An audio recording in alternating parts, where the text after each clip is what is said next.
আসসালামু আলাইকুম রহমতুল্লাহি অবরকাতুহু। সম্মানিত দর্শক, ইরান এবং ইসরায়েলের যুদ্ধ এখন তুঙ্গে। এই যুদ্ধ সহসা বন্ধ হওয়ার কোনো উপায় দেখা যাচ্ছে না। বরং যে যুদ্ধ, সেই যুদ্ধে বিশ্বের পরাশক্তি আমেরিকা যদি অংশগ্রহণ করে এবং তারপর যদি সেটাকে সামাল দেওয়ার জন্য রাশিয়া, চীন ইরানের পক্ষে যুক্ত হয়, সেটা তৃতীয় বিশ্বযুদ্ধে রূপান্তরিত হবে। এই গেল এক। ২ নম্বর হলো যে এই মুহূর্তে যদি আমেরিকা নিজেকে দূরে রাখে, যুদ্ধে অংশগ্রহণ না করে, তো সেক্ষেত্রে তার একটা মারাত্মক পরিণতি অপেক্ষা করছে। পুরো মধ্যপ্রাচ্য জুড়ে তার কয়েকশো সামরিক ঘাঁটি রয়েছে এবং এ সকল সামরিক ঘাঁটি স্থাপনার মাধ্যমে তারা সংশ্লিষ্ট দেশে অধীনতামূলক মিত্রতা চালু করেছে, লর্ড ডালহৌসির মতো। অর্থাৎ সৌদি আরবে যে বেজ রয়েছে, কাতারে যে বেজ রয়েছে, ইরাকে রয়েছে, কুয়েতে রয়েছে, জর্ডানে রয়েছে, এরকম অসংখ্য বেজ রয়েছে, মার্কিন ঘাঁটি রয়েছে। তো সে সকল মার্কিন ঘাঁটির উপর ইরান আক্রমণ চালাবে সঙ্গে সঙ্গে যদি আমেরিকা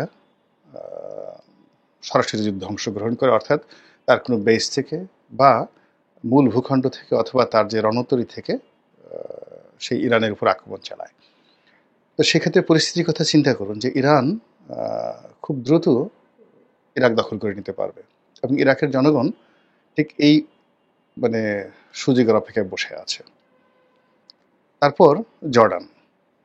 ফলে এখন ইসরায়েল আক্রমণ করতে গিয়ে তাকে যেভাবে ইরাক এবং জর্ডানের আকাশপথ এবং সেখানকার সরকার এবং মার্কিন ঘাঁটির যে বাধার মুখোমুখি হতে হচ্ছে, সেটা তাকে হতে হবে না। কুয়েতের ক্ষেত্রে একই অবস্থা হয়ে যাবে।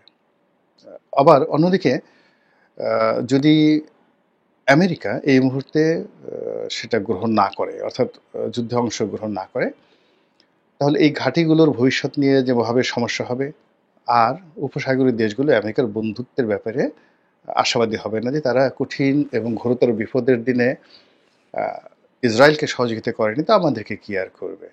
এখন রূঢ় বাস্তবতা হলো যে ইসরায়েলের যে মজুদ, অভ্যন্তরীণ অস্ত্রের মজুদ, সেই অস্ত্রের মজুদ হাইয়েস্ট এভাবে যুদ্ধ চললে ৮ থেকে ১০ দিনের মধ্যে তা শেষ হয়ে যাবে। আর ঠিক সেই সময় অস্ত্র, গোলা বারুদ সরবরাহ করার সাথে সাথে এখানে তাদের পক্ষ হয়ে যদি প্রক্সি যুদ্ধ পশ্চিমা দেশগুলো না করে, ইরানের মোকাবেলা করাটা কঠিন হয়ে যাবে। এইরকম যে একটা পরিবেশ এবং পরিস্থিতি, সেই পরিস্থিতিতে ইরান ধীরে ধীরে এই যুদ্ধটিকে দীর্ঘায়িত করতে যাচ্ছে, রাশিয়াও দীর্ঘায়িত করতে চাচ্ছে। আবার অন্যদিকে এই যুদ্ধের ব্যাপারে আমেরিকা রাতারাতি সিদ্ধান্ত নিতে পারছে না। কিন্তু এই যুদ্ধকে কেন্দ্র করে নানা রকম যে দর কষাকষি, অঙ্ক, সেই অঙ্কের ফলে বিশ্বের অনেকগুলো দেশের রিজার্ভ শূন্য হয়ে যাচ্ছে। অনেকগুলো দেশ একেবারে অর্থবৃত্তে ধনী হয়ে যাচ্ছে, বিশেষ করে রাশিয়া এবং চীন। আমেরিকা এবং পশ্চিমা দেশগুলো, তার সঙ্গে সঙ্গে আমাদের মতো দেশগুলো তেলের মূল্য বৃদ্ধি থেকে শুরু করে আরও অনেক কিছুর ফলে এখানে সর্বনাশ ঘটে যাচ্ছে। আপনারা ইতিমধ্যে জানাচ্ছেন যে আমাদের বাংলাদেশ যে তেল আমদানি করে, সেই তেল আমদানি করতে গিয়ে তাকে এই যুদ্ধের কারণে বাড়তি খরচ করতে হচ্ছে, যেটা বাংলাদেশের জন্য খুবই ভয়াবহ একটি অবস্থা। এখনো পর্যন্ত হরমুজ প্রণালী বন্ধ হয়নি। যদি হরমুজ প্রণালী বন্ধ হয়ে যায়, তাহলে তেলের মূল্য আরও বেড়ে যাবে। ফলে এই তেলের মূল্যের কারণে বর্তমান ইউনূস সরকারকে যে পরিমাণ ভর্তুকি দিতে হবে এবং যে পরিমাণ মূল্য বৃদ্ধি করতে হবে, যা আমাদের এই দেশের অর্থনীতি এই মুহূর্তে বহন করতে সম্ভব নয়। কিন্তু সমস্যাটা কিন্তু সেখানে নয়। আমরা আজকে যে বিষয়টি নিয়ে আলোচনা করব, সেটি হলো এই ইরান এবং ইসরায়েলের যে যুদ্ধ। এই যুদ্ধে ধরুন ইরানের পরাজয় ঘটল, সেক্ষেত্রে বাংলাদেশে কি পরিণত হতে পারে?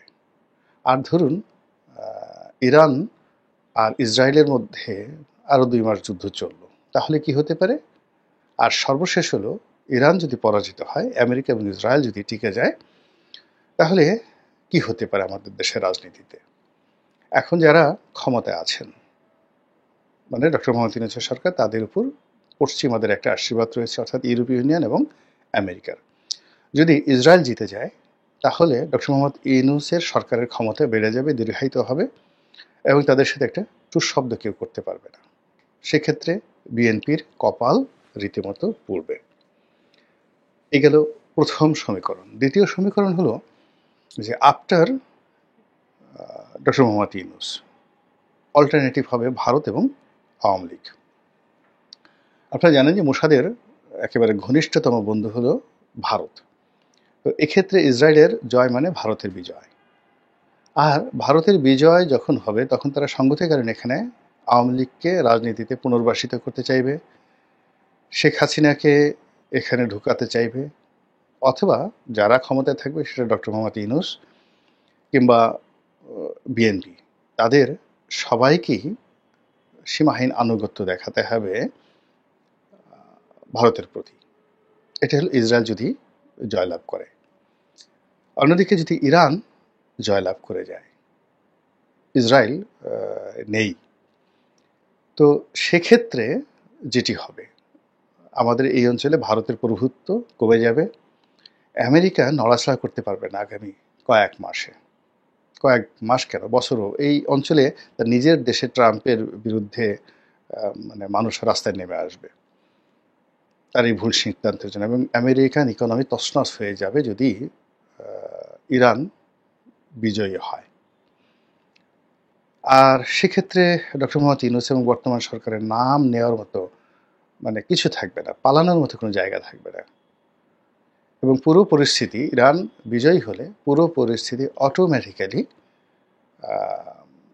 চীন, ইরান, পাকিস্তান এবং সেই সমীকরণে বিএনপির একেবারে নখদর্পণে চলে আসবে।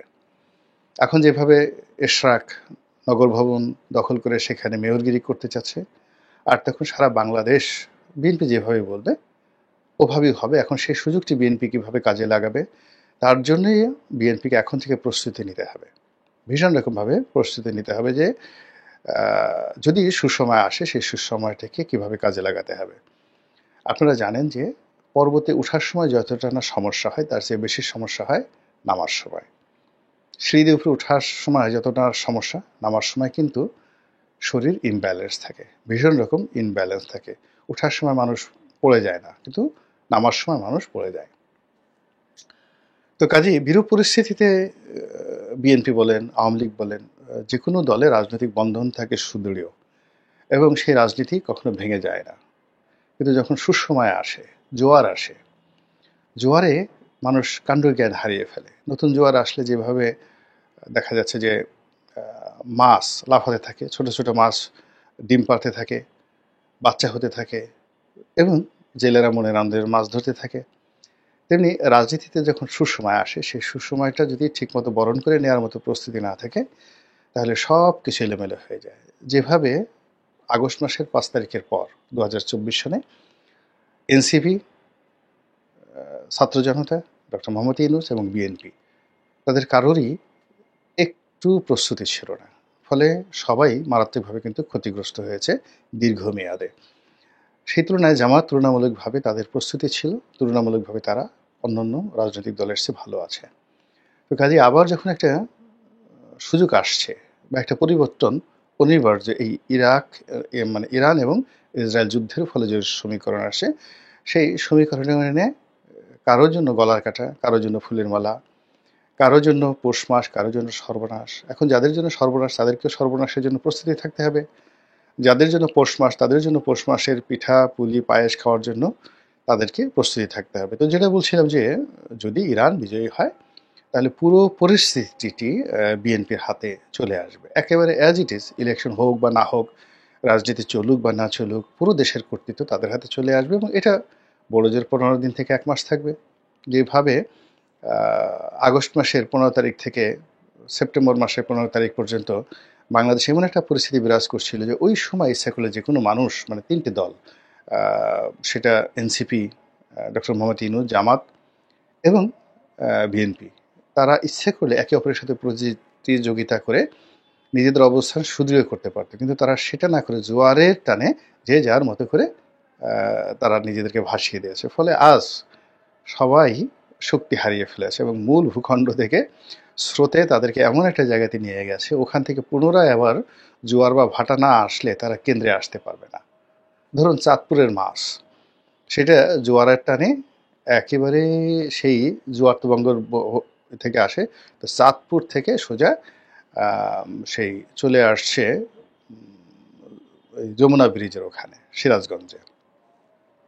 এখন সিরাজগঞ্জ থেকে যদি আবার ভাটার টান না হলে তো সে যেতে পারবে না চাঁদপুরে। তো এরকম অবস্থা প্রতিটি রাজনৈতিক দল, ক্ষমতার অংশীজন যারা আছেন, তারা এই রাজনৈতিক জোয়ারে এমন একটা জায়গাতে চলে এসেছে যেই জায়গা থেকে আসলে এখন কেন্দ্রে ফেরা সম্ভব নয়। ফলে এই যে আগামীতে আবার একটা জোয়ার আসছে এই ইরান ইসরায়েল যুদ্ধকে কেন্দ্র করে, এবং সেই জোয়ারে সেইটা জোয়ার না ঠিক, সেটাকে ভাটা, কারোর জন্য ভাটা, আমাদের দেশের জন্য ভাটা, এবং সেখানে আবার সবাই গিয়ে একটা কেন্দ্রে মিলিত হবে, এবং ওর জন্য যার যত সুন্দর প্রস্তুতি থাকবে সে তত ভালো করতে পারবে।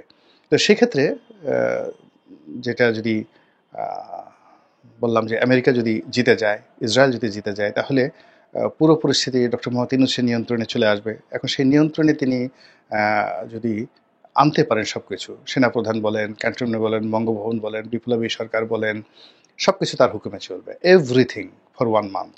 এখন তিনি সেটাকে কীভাবে কাজে লাগাবেন?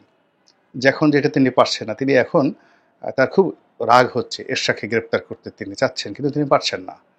কিন্তু ওটা তিনি পারবেন, এই যুদ্ধের ওই পরিস্থিতি যাকে ইচ্ছা তাকে তিনি ক্রস ফায়ারে ফেলে দিতে পারবেন, nobody will ask him. আবার যদি বিএনপির জন্য ঠিক সেম পরিস্থিতিটা তৈরি হবে, তারা যা ইচ্ছে তাই করতে পারবে যদি ইরান জিতে যায়। আবার যদি দীর্ঘমেয়াদে এই যুদ্ধটা চলে, দীর্ঘমেয়াদে চলে 2 মাস 3 মাস বা ইউক্রেন যুদ্ধের মতো, মানে এটা আমাদের সবার জন্য এটি একটি মরণপণ সমস্যা হয়ে যাবে। এর কারণ হলো দুর্ভিক্ষ অনিবার্য হয়ে যাবে, ব্যবসা বাণিজ্য খারাপ হয়ে যাবে, এবং আসলে তখন আমরা কেউ লাভবান হব না, কেউ লাভবান হব না। সুতরাং আল্লাহ রাব্বুল আলামিন তাই করুন যেটা আমাদের সকলের জন্য ভালো হয়। আসসালামু আলাইকুম রহমতুল্লাহি ওয়া বারাকাতুহু।